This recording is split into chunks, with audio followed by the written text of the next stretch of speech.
We're going to do something a little different with this talk. I am not a data scientist. I am a data engineer. So it's going to be focused more on how do you get data to where it needs to go? How do you get models to where they need to go? How do you execute models in a stream, real time, as events happen, whether that's at the edge, whether that's wherever it may be. So this is a little different. This is me. That's a lot of text. You can read that later. So I work at a small startup, StreamNative. We are run by people who are passionate about open source. So everything we do is available for the general public. We just make it a little easier, make it available in the cloud. But we are the people behind Apache Pulsar, which I'll explain what that is. It is a newish way to do streaming along with messaging. So it does both. Now, for some people, if you're not a programmer, may be the same thing to you. It's not. Messaging often implies, different types of paradigms, different protocols, maybe work queues, maybe things you might be used to like JMS. Lots of different ways to do messaging. We make sure every message arrives. That is important, especially when we're talking about data is distributed around the world. You might be in different clouds. I may be capturing data on a device in a moving vehicle and need to get that to clouds around the world, different availability zones. We'll get it there. We don't crash. Everything is designed to be redundant, resilient, as much as you want. Again, this is open source. So if you want to run this on your laptop, you could do that. You run a Docker, Kubernetes. You want to run it in the largest cloud in the world, sure. We've got people using Apache Pulsar in China that are scaling out to tens of petabytes, real-time data, billions of transactions a second. Scales out as big as you need to go, so you don't have to worry about that. Pretty simple architecture. We have Apache Pulsar brokers. This is where the magic happens, where the compute, all the designs of where do things go. Bookkeeper stores it for us. So we have that separation of compute and storage. Makes it easy to make this cloud native, run on Kubernetes or wherever it need to run. And we keep some metadata in a data store. Again, separate, easy to scale them out separately. We just made that so that could be any metadata store you want. So you don't have to go with the dreaded zookeeper. What's very cool about this and can come in handy if you want to run one Pulsar cluster to manage your entire infrastructure, even if it's with partners, even if it's with different lines of business. You can have multiple clusters under one instance. That lets me run one cluster that spans the entire globe, even if part of it's running in Tencent, part of it's in Google, part of it's in Amazon, part of it's on-premise, some of it's running out of ATM, doesn't matter. Then underneath there, you could separate everything out by different tenants. Again, another way to keep things secure, isolate from each other, and keep your separation of concerns very easy. Same with the namespaces underneath there. This way, we could scale out to have millions upon millions of topics. So if you want to keep all different models separate from how they execute, how they're interacted with, you could do that very easily. So when we talk about the data coming through the system, it can be almost anything. It's a binary blob of data with some metadata around it. Often people will put structured or semi-structured data in here, so you could have a schema, so you know what this data is, so I could do real-time SQL on it if I need to. And we let you add some properties so you can, add metadata or annotations or security, whatever you need there. And we've got some internal data that we use to make sure we keep things unique or in order. Depends on what you need to do here. We can connect to just about anything. So, you get data in. It's not just, here's a simple pipe to pass your data wherever it needs to go. It can also do things like functions. This is kind of important for machine learning because I can run in these three main languages any type of machine learning model. So I can run Pytorch in there. I can run MXNet. I can run TensorFlow. I can run any kind of code in there against any library and run this as events happen. So very easy way to put classification into an infinitely scalable system. And this can be run in its own FunctionMesh within Kubernetes. Lets you scale out and communicate with different languages very easily. We can automatically have that same data stream out into whatever data store you want. So, while the model runs, it hits the model does some classification, enhances the data, puts it in another topic, automatically stream that to Elasticsearch or to Mongo or to any data store you might have. And then if you tell me, Tim, I love this, but I've been doing, RabbitMQ, and that's what all our clients know. Okay, so I could turn on native protocol for AMQP and it'll look like Rabbit. So I don't have to rewrite code. If you have some kind of data source that can't be rewritten, common in MQTT, so I've got some clients that maybe have a smart truck. It sends out native IoT messages. I turn this on, I could just point that to a Pulsar cluster. Now I could share that same data with any other thing that's connecting with Pulsar, which could be Flink, which could be Spark. Again, Spark is a great way to run your machine learning models. Very easy way to integrate.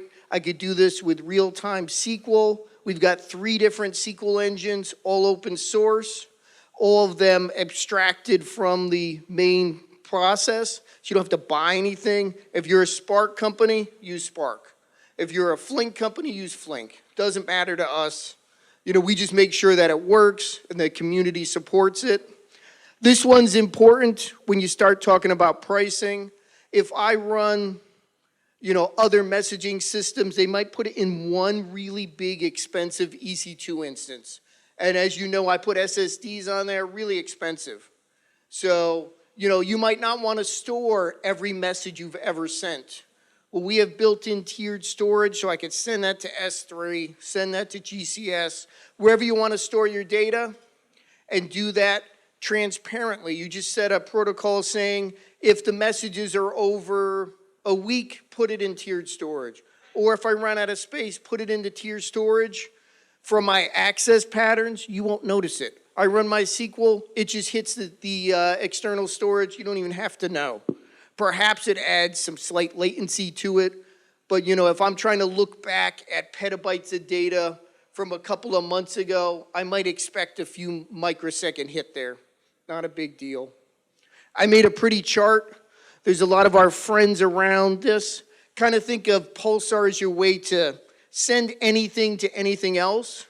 So maybe you have a model that's in C#. How do you communicate with a MongoDB database, a ClickHouse database? I want to get data in and out from all these different places. I don't want to have to know, every library that's available. I don't want to have to rewrite code. I don't want to have to not be able to communicate from a C++ app to a Python app to a Java app. Have an event system in the middle handling that all for you, acting as a way to geo-replicate, secure, store out as big as you need to do. Some of the things you could do are on the side. It's as much as you want to do because we can plug into almost anything out in the open source, as well as most of the closed source ways to communicate in, JDBC, Kafka protocol, whatever it may be. It makes it a nice way to be able to run whatever you need to run, get whatever data you need, whether that's for training, whether that's augmenting what you do with machine learning. Lots of options there.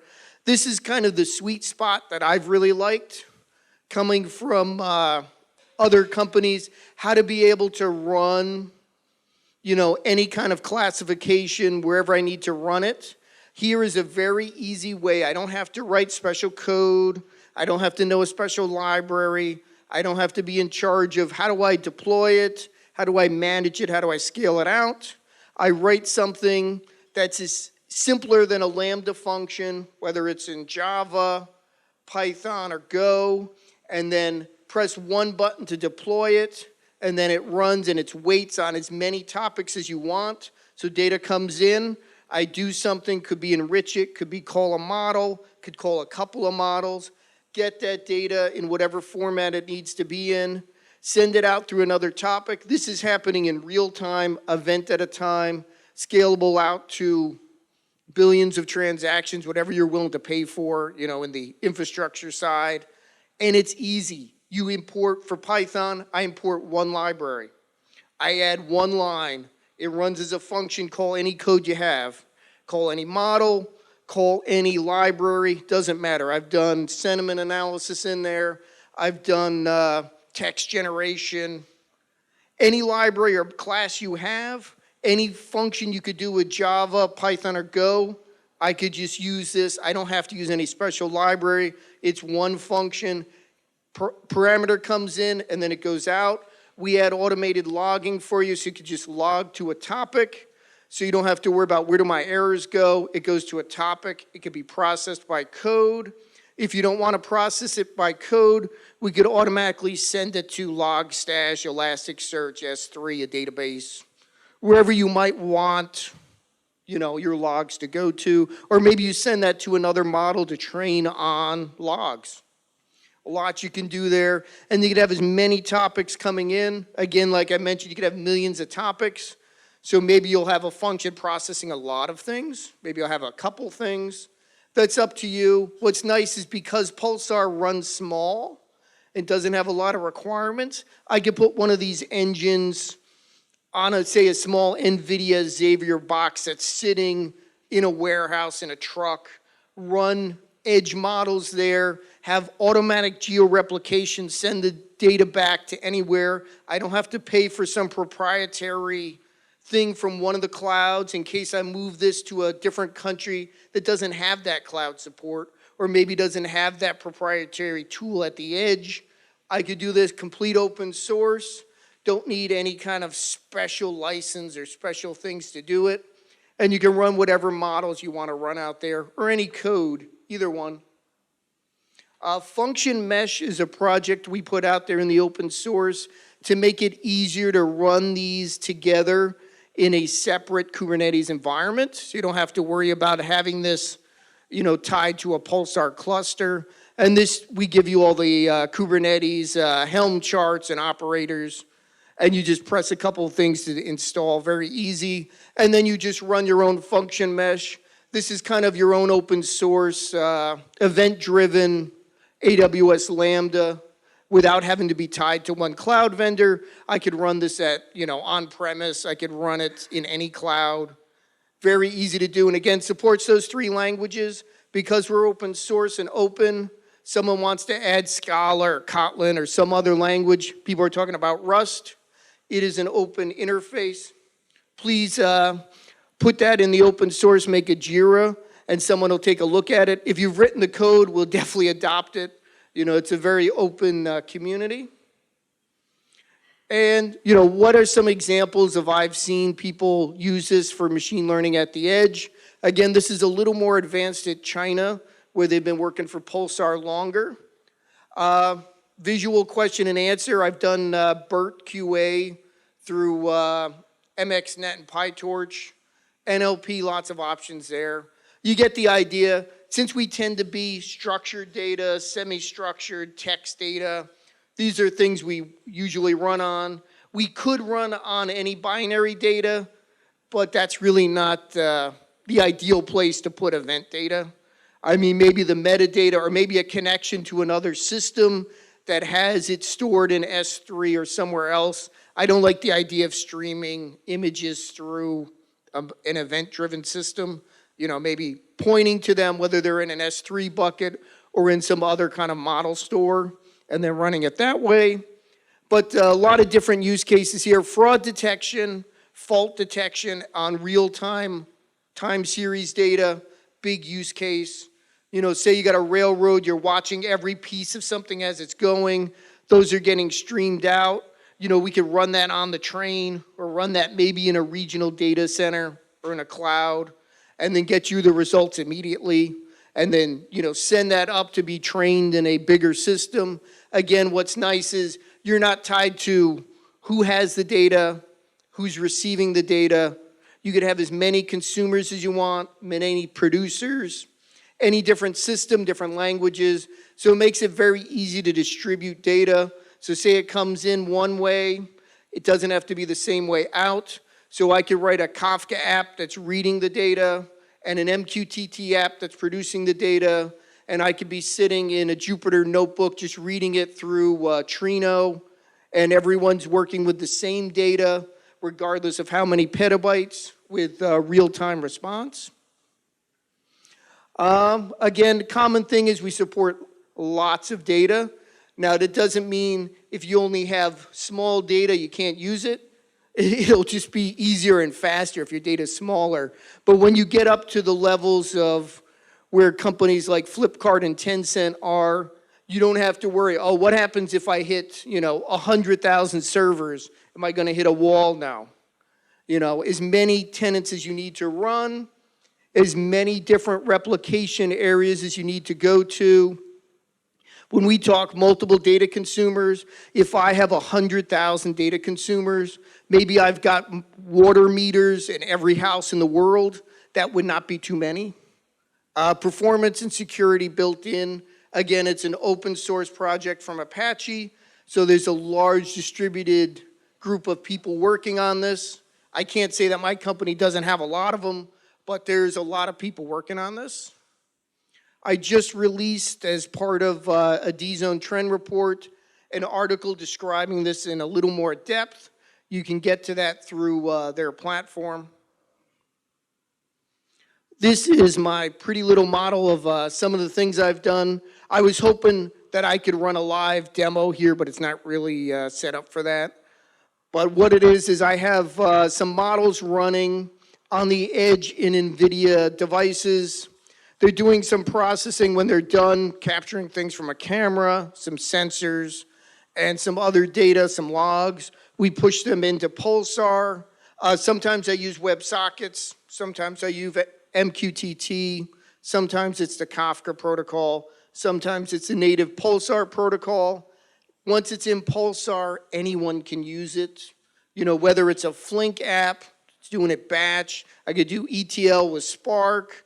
I could run some of those functions to add some machine learning at different parts in it. I could hit it with Trino, so I could do live SQL on it. I could do Java apps, Python apps, C#, C++, Rust, Kotlin. You name a language, we pretty much have a connector there. If not, there's probably a connector that could talk through Kafka or through WebSockets or REST or whatever you may have to integrate with it. And then you could just have whatever your apps are running over here, whether they're in Jupyter notebooks, they're in Zeppelin notebooks. You've got it in some cloud infrastructure, lots of different ways to distribute, the results of these classifications or data that you might need for training. Whatever you need to get data to, I can get it to a front end via WebSocket so I could feed a live dashboard as events happen without having to know anything about Pulsar.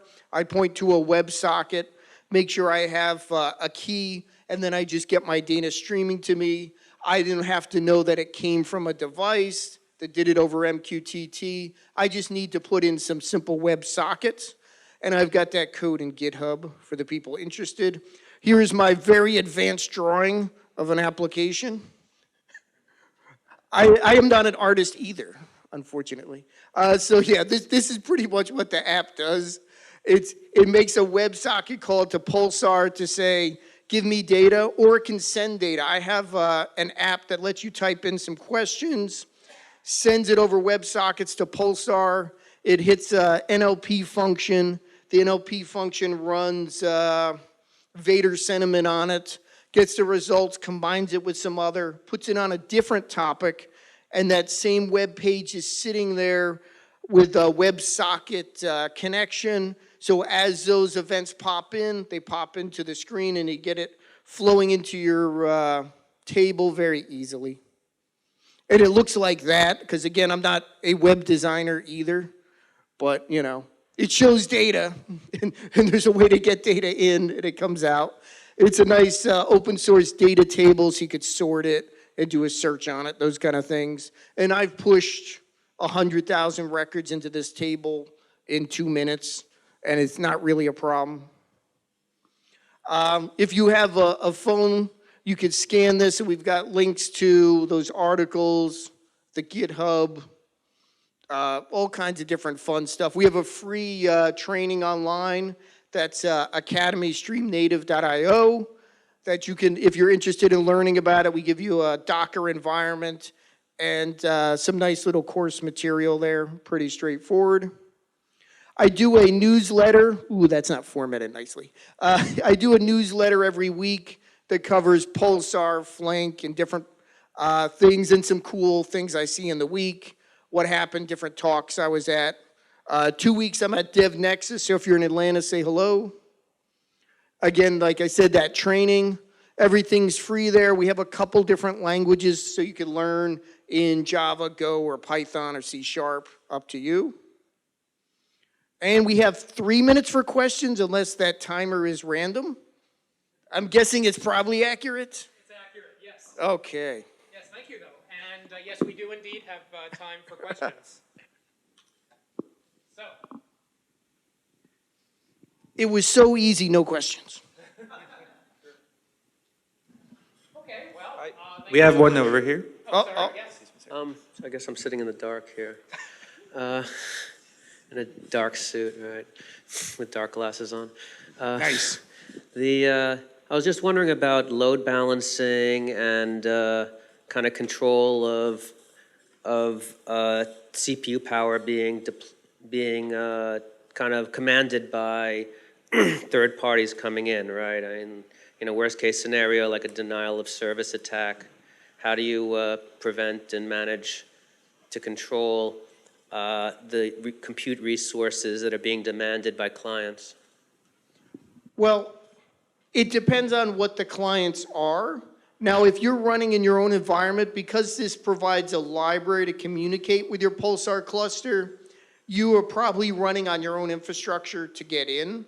So whatever happens on your client resources is your own thing. It's designed with a couple layers of security, especially if you're using our cloud version where there's SSL around anything.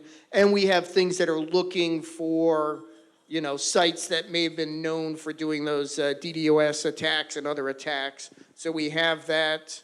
Once something's in the environment, it's distributed. What's nice for some other messaging systems is if one node is overloaded, it automatically distributes the load to other nodes. And since we have a separation of compute and storage, someone trying to do something like ask for messages is very lightweight to us. And in a Kubernetes environment, if I need to, I can very easily spin up these lightweight brokers. You know, these aren't these massive, you know, terabyte scale machines with 100 cores to run it. You know, 16 cores, 8 gig of RAM can be a broker that supports 1,000 concurrent clients. So we don't have that heavy compute on the front end. If you're doing some heavyweight functions, again, those inside of FunctionMesh go into Kubernetes, and you could use your fully hardened Kubernetes environment, which hopefully you have. Maybe you don't.